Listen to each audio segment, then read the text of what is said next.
టీజీఎల్బి శాంతి topic వచ్చేసి ఈరోజు నా భర్త వేధింపులు. నా భర్త వేధింపులు అంటే మా భర్త వేధింపులు కదా. కొన్ని మందికి ఉన్న అపోహలు, అసలు ఆ వేధింపులు ఎలా ఫీల్ అవుతారు, వేధింపులు అంటే అసలు ఏంటి భ్రమ ఏంటి అన్నది నేను చెప్తాను. భర్త ఏదింపులు అంటే కొత్తగా పెళ్ళైన వాళ్ళకి వీళ్ళకి ఎలా అనిపిస్తుంది అంటే, వంట చేయాలన్నా, భర్తకి బాక్స్ పెట్టాలన్నా, కొన్ని పనుల వల్ల వాళ్ళకి అది పెద్ద ఏదింపులాగా అనిపిస్తుంది.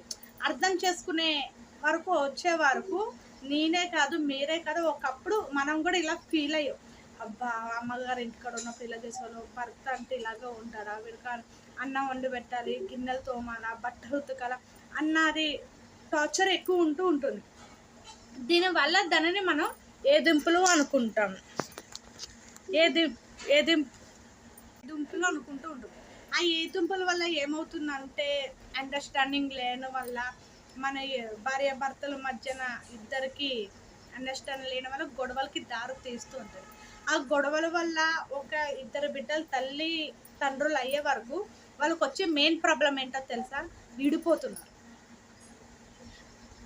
అత్తగారి ఇంటిలో ఏదన్నా జరగని కానీ అది పుట్టింటికి చేరదీయకూడదు.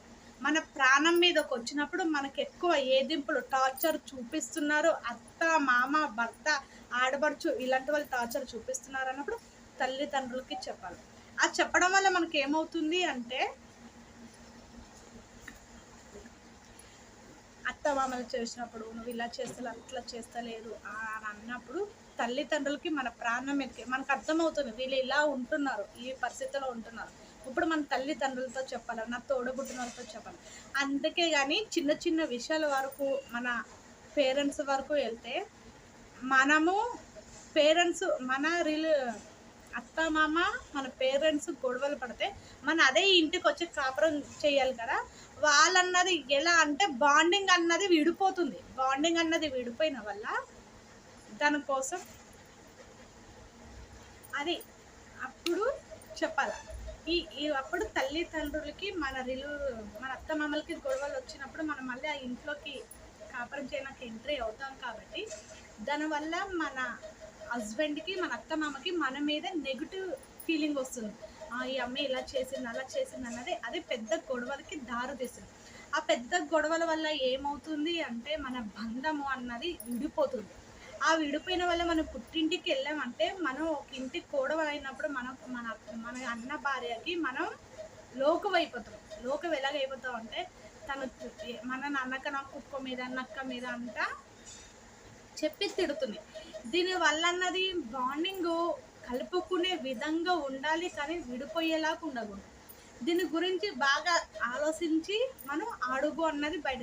మన భార్యాభర్తలకి గొడవ వచ్చినప్పుడు కూర్చుని ఎదురుగుంటా మాట్లాడుకోవాలి. అత్త మామలు అన్నప్పుడు కూడా అర్థం చేసుకోవాలి.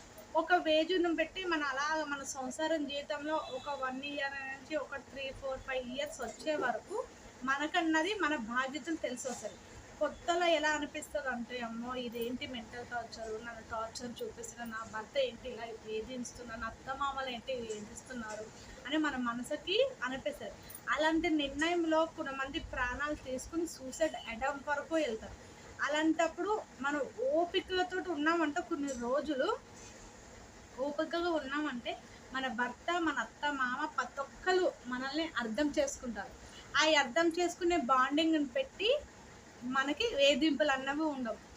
మీరు అనొచ్చు, ఏ కాలంలో ఎవరు పడుతున్నారు అక్క మాటలు, వేధింపులు ఇవన్నీ నువ్వు సోది చెప్పడానికి వచ్చు అంటే, కొంతమంది లైఫ్లో జరుగుతూ ఉంటాయి. నాకు ఒకప్పుడు తెలిసివి కాదు. ఏంటి ఇది తినడం, మా అమ్మ వాళ్ళ ఇంటికి నేను చిన్న కూతురు అన్నప్పుడు మా అమ్మ వండి పెట్టేది తినేసి స్కూల్కి వెళ్ళి రావడం, కొన్ని రోజులు డ్యూటీ చేయడం. దీంట్లో నాకన్నా పెళ్ళైనప్పుడు కొన్ని కండిషన్స్ నాకు అలాగే ఏదింపులాగే అనిపించేది. అంటే టార్చర్ అంటే మరీ టార్చర్ కదా, అది మన వేజ్ను ఫీలింగ్ని పెట్టి ఉంటుంది. అది ఒక అమ్మాయికి మన మనస్సాక్షికి మీరులో ఒకరు గుండెల మీద చేసుకుని చెప్పండి, మనం ఇలా టార్చర్ అనుభవిస్తున్నాం ఒక్కసారని అనిపించి. నేను ఓపెన్గా చెప్తున్నాను, మీరు ఓపెన్గా చెప్తలేదు. కామెంట్ చేయండి చూద్దాం. దీనివల్ల మనం ఏం చేయాలంటే, భర్తని పిల్లల్ని అర్థం చేసుకున్నాము అంటే ఏ బాధ ఉండదు. దానివల్ల పిల్లలు పుడతారు, పిల్లలకి మనం అన్ని పనులు చేయాలి. ఒక తల్లి అన్న హోదా మనకు వస్తుంది. మన బిడ్డను చూసినప్పుడు మన భర్తకి మనకి అన్నది మన మీద ఉన్న ప్రేమ అంతా మన కన్నా బిడ్డల మీదకి మారుతుంది. ఏదన్నా తినేటప్పుడు నా భార్యకి నా పిల్లలకి తీసుకెళ్ళాలని భర్తకి అనిపిస్తుంది, భార్యకి అంటారు.